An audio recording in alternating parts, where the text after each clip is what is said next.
Hey nerds, Farmer Jesse here. Welcome to Growers Daily, your daily dose of ecological farming insight. It is Thursday, February the 20th, 2025, and today we're going to talk about growing vining crops, winter squash, sweet potatoes, etc. on permanent beds, hedge wedges, and field tips for getting the season started earlier. So let's do it.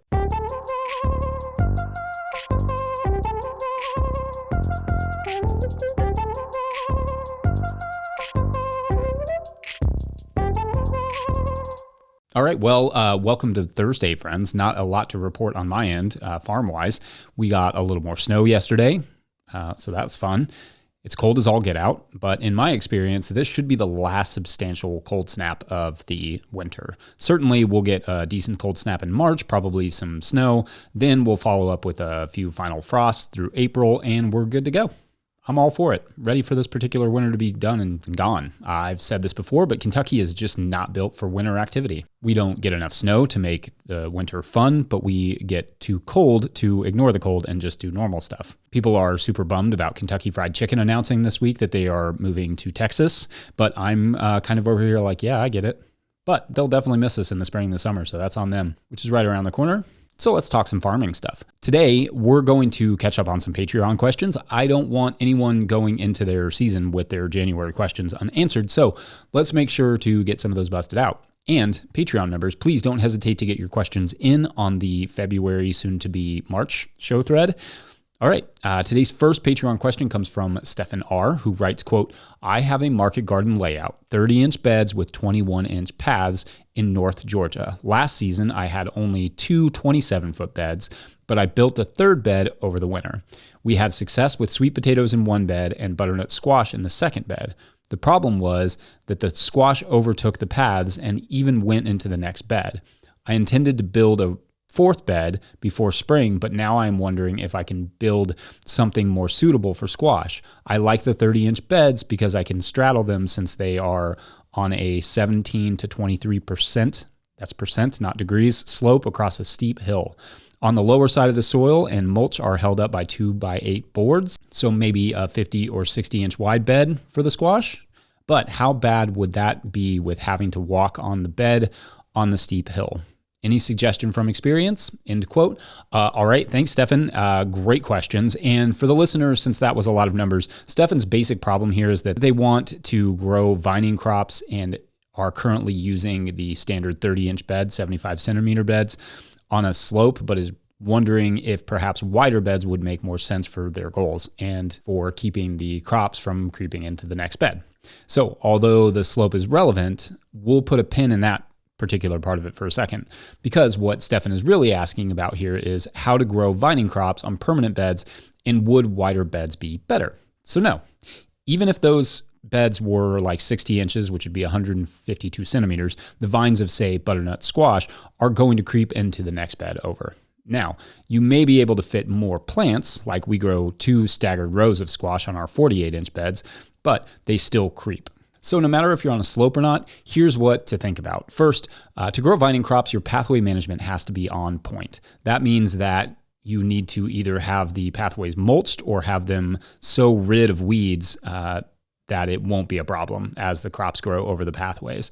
Living pathways do not work for vining crops. None of our living pathways are where we grow vining crops. It becomes a mess really, really quickly. Some people grow vining crops on plastic or in landscape fabric, not just for the in-row weeds, like the ones in between the plants, but also the pathway weeds, because you do not want to be out there stepping on flowers and vines, pulling weeds. And once the plants grow over the paths, there are no more opportunities to cultivate. So there's that. Then with squash, there are varieties that are called bush habit or semi-bush habit that will stay in their lane a little bit better, meaning they have shorter vines. They don't creep out quite as much, but they will still touch the other rows with their leaves. They still get pretty big, just not invade them quite as much. I personally don't worry too much about the invasion between squash varieties, but in your case, you definitely don't want the squash hiding in the sweet potatoes, because that would make squash harvest impossible without going through every one of your sweet potato vines looking for squashes. Yeah. As for the sweet potato vines, there's not much you can do with those. The sweet potato vines, in terms of keeping them in their lanes, is just not, they just are going to creep. They really want to sprawl, and I've seen some literature suggest that mowing them can have negative effects on root yield, so I wouldn't do that either. Now, Well, we have grown sweet potatoes with beds of popcorn in between them, and that works fine, even well, because the sweet potato vines eventually help shade the soil beneath the popcorn, but growing them next to squash would be tough. You really could use a tall buffer crop between those two for the best use of space. So if you do build that third row, a corn or something simple like dent corn, popcorn, whatever in the middle could be a better option. As for your slope and terracing, generally a terrace that has room for multiple beds would be preferred just in terms of management. I bring up the example of Sage Hill Ranch Gardens, who started out with single beds, terraced, and generally found that large flat landings were easier in the end so that they could put multiple beds or even high tunnels on those spaces. I'll link that video in the show notes, but obviously on a small scale, a bed for each terrace is fine. I hope that helps. Otherwise, we will take a quick break, and when we come back, we'll talk about the hedge wedges, which will make sense in a second. BRB.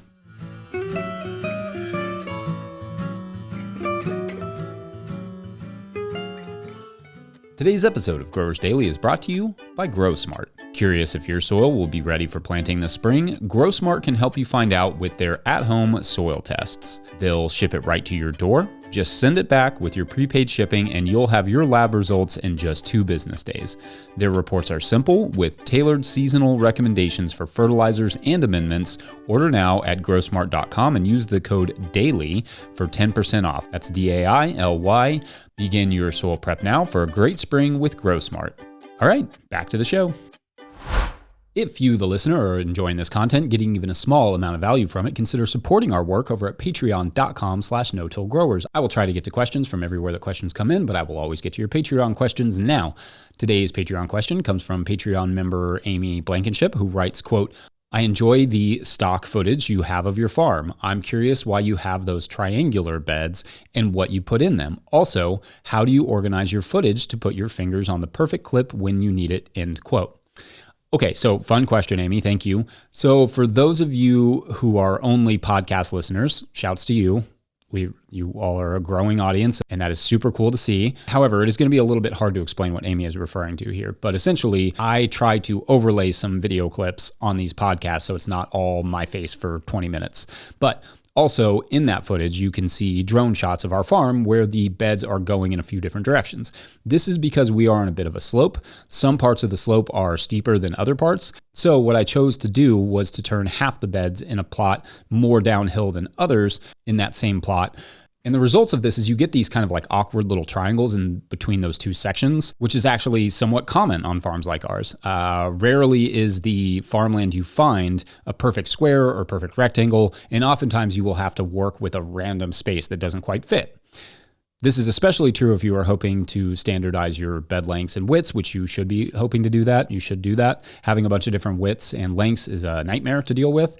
When I was at the Oak Conference, Daniel Mays for the farm was talking about how he has a couple awkward triangular sections there at the farm where they have some perennials planted. So anyway, yes, we have a handful of different triangles on our farm, and we call them our hedge wedges, which I love.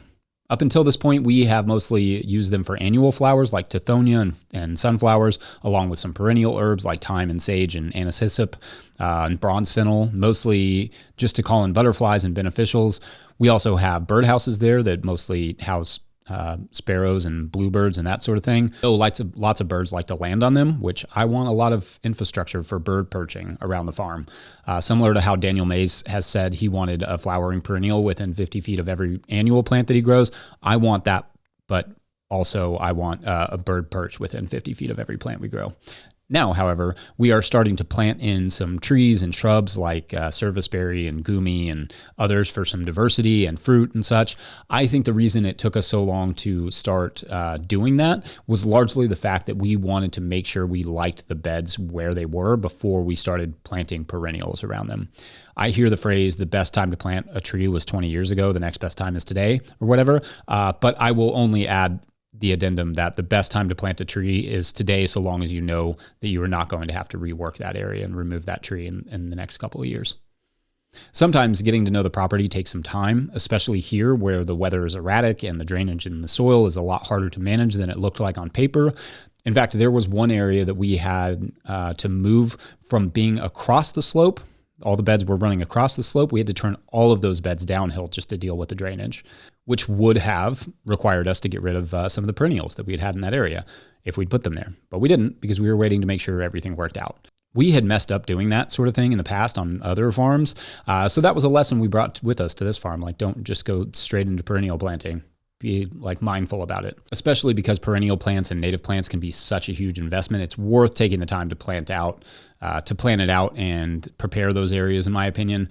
As for the organization of the B-roll footage that Amy referred to, that is really just a matter of me having tons of footage from over the years of making videos for this YouTube channel, which are not super well organized, honestly. I usually have to remember what time of year it was or what year it was when I shot this or that thing that I'm trying to find and then I have to find the corresponding hard drive. But that's something hopefully our producer/editor, when we hire them, can help me organize. That would be super great. Anyway, I hope that answers your questions, Amy. I love our hedge wedges, and I look forward to watching them continue to grow and change and support our garden endeavors, or at least my birding endeavors.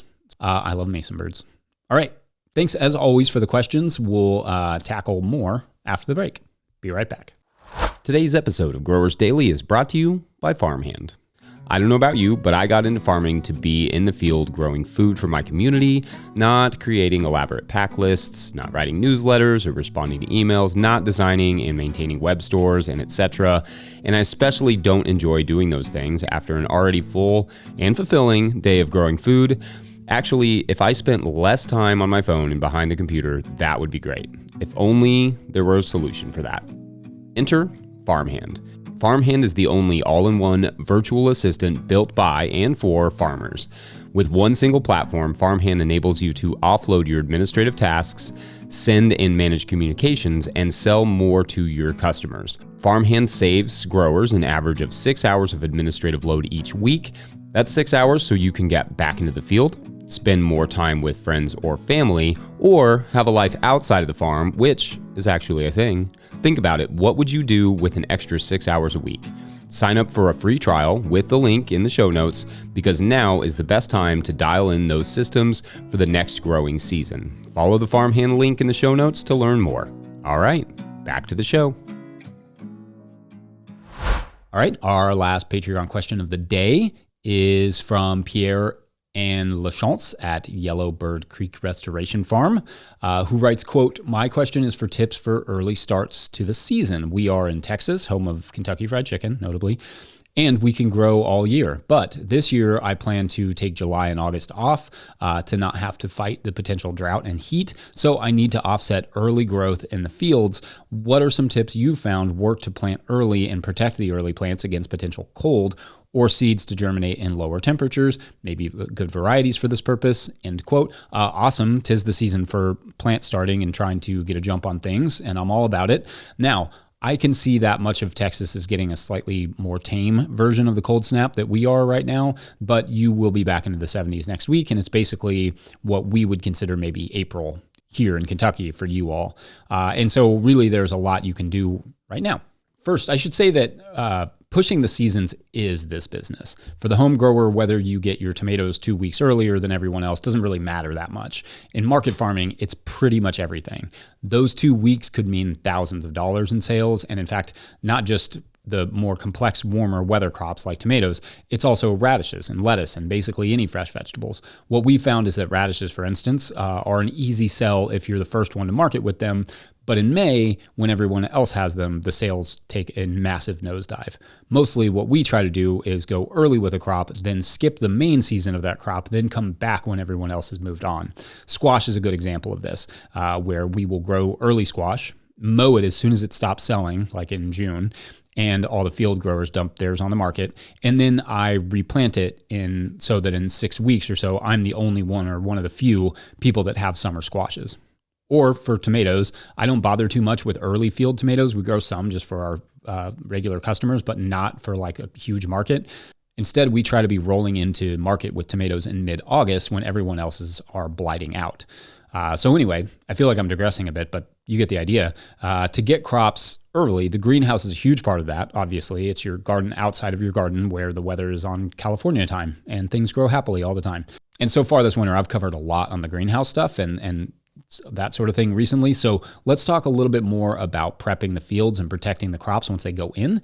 Getting early crops is really about having the plants ready to go into the soil that's ready to receive them. So for some folks, that will mean raised beds to help get the soil warmed up and dried down a bit. It could also mean adding a tarp over top of those beds to keep them from getting overly soggy, but also slightly warm them, perhaps with an old piece of high tunnel plastic over top to help amplify that warmth.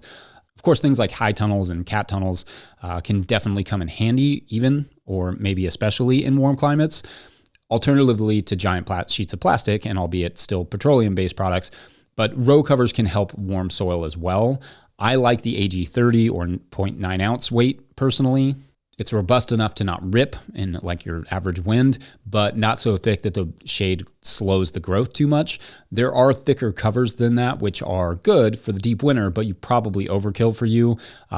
If it gets super cold one night, you could always just add a second layer of the AG30 row cover. The light weights are fine for light protection, but they don't last super long. So I mostly stay away from them unless you want to take them down every time after you use them. So I mostly stay away from that, like Agribon AG19 or the 0.55 ounce row covers. It's good for light covering, but won't last nearly as long as the AG30 and should not be kept on crops for long periods because it will just get ripped apart by wind and sun and all the things. Not that the sun rips things apart, but it wears them down.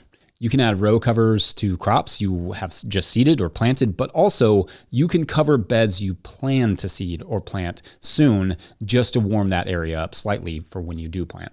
Reminder, keep the row cover from touching the plants after you put it over them. For this, you will need hoops. You can buy hoops from places like Johnny Selected Seeds, or you can build your own. I use 9-gauge wire, cut at lengths that are at least double the bed width to keep the row cover off of the crop and secure it very tightly. Row covers will honestly get you pretty far in terms of getting ahead of the season so long as you are using it well. Almost nowhere in the market garden is there a better investment than in what we call season extension. That would be like row covers, tunnels, etc. Because like I said, pushing the seasons is a huge part of what we do, especially at the farmer's market. All right. I hope that's helpful, and you all feel free to add your 2 cents in the comments section, and I'm going to wrap it up there. Don't forget to join the MLS Major League Soccer Growers Daily Fantasy League. You have to do that in the next couple days, so I don't have to play by myself. Actually, there are 8 of you so far, so let's grow that a little bit. A great chance to get to know our domestic men's soccer league. Well, one of them, the one that hosts a fantasy league at least, and I'll try and come up with a prize for the winner, which again will be me, so it'll be awesome. Before we go, speaking of season extension, I want to give one last shout out to the good folks at Rimmel Greenhouses for making this show possible. Whether you're growing tomatoes for market, flowers in the spring, or vegetables for your family, growing in a high tunnel protected from the weather provides the right environment for a harvest you can count on. Rimmel Greenhouses are strong, durable, and easy to assemble, offering the quality you need to grow productively year-round. The team of experts at Rimmel Greenhouse Systems will be your trusted partners to ensure you get exceptional value from your greenhouse or high tunnel investment. Visit Rimmel.com today to get growing.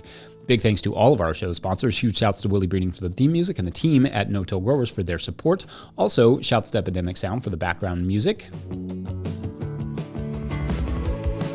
Good stuff, probably. Pick up a copy of the Living Soil Handbook or the Seed Farmer at no-tillgrowers.com to support our work. Big thank you to everyone at patreon.com/no-tillgrowers, where at a certain level, or if you just bump up from one level to another, or sign up in the month of February, you get a shout out on the show. So big shout outs today to, we got a solo, Blair P. This is the story of a teenager who goes on a camping trip with their parents, and Blair is off in the woods, decides to climb a tree, loves climbing trees, always loved climbing trees, climbs a tree. And it's just a magnificent giant oak tree of some sort. And Blair climbs it, but finds in the middle a giant nest of hummingbirds. And this is actually a thing a little bit. I've just read about it. But what's interesting about this particular nest is that they actually all speak English. And it turns out they are all spies. And even better, they all have code names or names that are references to their favorite bands. And one of them is called the Velveteen, which is weirdly obscure for a talking hummingbird. So that's fun. Anyway, great story. Thanks for watching and or listening. We will see you tomorrow for Friday Feedback, Feedback Friday. Either way works. Yeah. All right. Thanks, you all. Bye.